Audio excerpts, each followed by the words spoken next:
The world's tallest building was built in the middle of the desert and didn't get blown down by a superstorm. But in fact, the first step in building the foundations of this building was a challenge. Engineers dug down 140 meters, but still couldn't find a solid layer of rock. That meant they had to build the foundation on soft sand. If they'd done it the normal way, the foundation would have sunk, causing the building to tilt or even collapse. So what's the solution? Let's start with an experiment. Stick a thin wooden stick into the sand. When it reaches a certain depth, it won't go any further.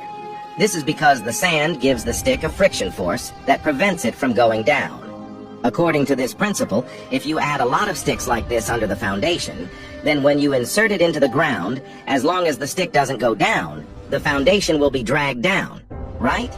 As long as it's deep enough, even the tallest building can withstand it. So the workers drilled 192 holes in the ground. Each hole was as deep as a 10-story building. Then they put in a hollow steel pipe. Inside the tube, they put in pre-made rebar. And finally, concrete is poured directly into it. Once the concrete piles have been built, the foundation is much easier to build. The only difficulty was probably the desert heat, which meant that the workers had to work at night. But a new problem was soon discovered.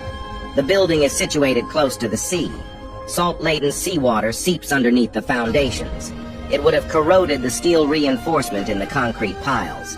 So clever humans electrified the foundations, using the rebar as the cathode and a titanium mesh as the anode.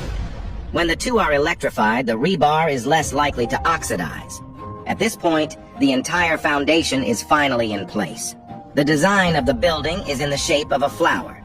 It'll create an effect similar to that of a dam, to hold the core structure firmly in place.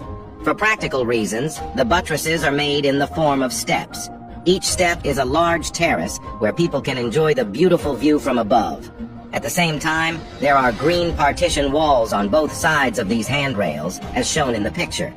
Don't underestimate these walls. If you remove them all, when a storm hits in the desert, even if the structure is solid, the wind will bend the whole building. But when the dividing walls are added, the structure of the handrail becomes an I-shaped design with a strong support in any direction. But even so, there's another horrible effect of the storm. When strong winds hit the building, they create a spiral vortex. That can cause the building to shake violently. Like an earthquake, it could have collapsed with all the shaking.